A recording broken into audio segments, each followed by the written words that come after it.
بسم الله الرحمن الرحیم و به نستعین. اگر خدا حش کرد دوی پارچا ویدیو داد نیشه هاین برایزدن کاچا جنابت الساخورات کن. بورا کرنا جنابت الدسپی که دوید اینیتا خوبینین و جه اینیت دله. یعنی درستین تو بدف اینیتا خوبینی. بلکی دوید بینی سر دل خو کتا دوید جنابت الساخورا کی. پشتی اینانا اینیت ده دست هاویجین ابرا کرنا جنابته.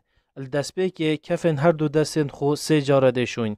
پشتی ششتنا کفن دست خو دست راست آوب عورت خدا کین و دست چپ او آوامایی اب عورت و پاقش کین. پشتی و ده دست هاویجین اب گرتنا دست نویجه.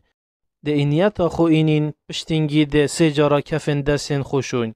پشتینگی اب دست راست ده آوب دو دفنت خداوات کین. اواد دو مرویدا ده قلقله کین و هاویجین و اواد دفنه دا ده دست چپ کخ کین.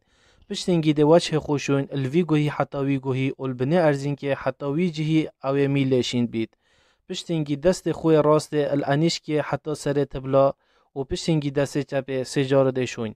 ده سر و گوهت خو مسح کین و پشتینگی پید خو الگوزه که حتا سر تبلا اولی راست پاشی چپ سجار دشون. پشتینگی ده دست هاویجین ابراکرنا جنابته.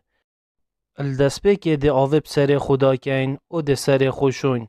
پشتی ششتنا سری ده دست هاویجین اب ششتنا رخ خوی راست یلشی. ده آوب رخ خوی راست یلشی دا کین و ده دست خوله اینی نوبین دالا پاقش بید.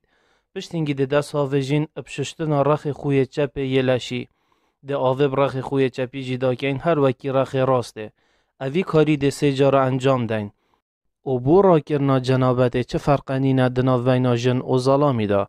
او بو پیزان نهاوین برایز ادریوات که دیده یهاتی دم پیغمبری علیه الصلاة والسلام جنابت السرخورات گر هر وکی برینو کم آماجه پیدای الدسپی که دست نویجا خود گرد. بلد وی روایت دا وقتی دست نویجا خود گردی پیدخو نتششتن دا جنابت السرخورات کرد و پیدخو هیلان بو اخیره. به جا هر کیش که جوا دو روایتا ام انجام بدین ده جنابت سر مرابید. تبینی هر کسی که دوید بتنه جنابت لسر رابید بدوینا کد لدست پی که دست نویجا خوب شد و پاشی سه جارا لشه خوب شد. بلکه دشت بتنه خوب ده تبر آوه و جاره که بتنه لشه خو همیه بشد و تار کد به وی چنده ده جنابت لسر رابید. والله اعلم والحمد لله رب العالمين.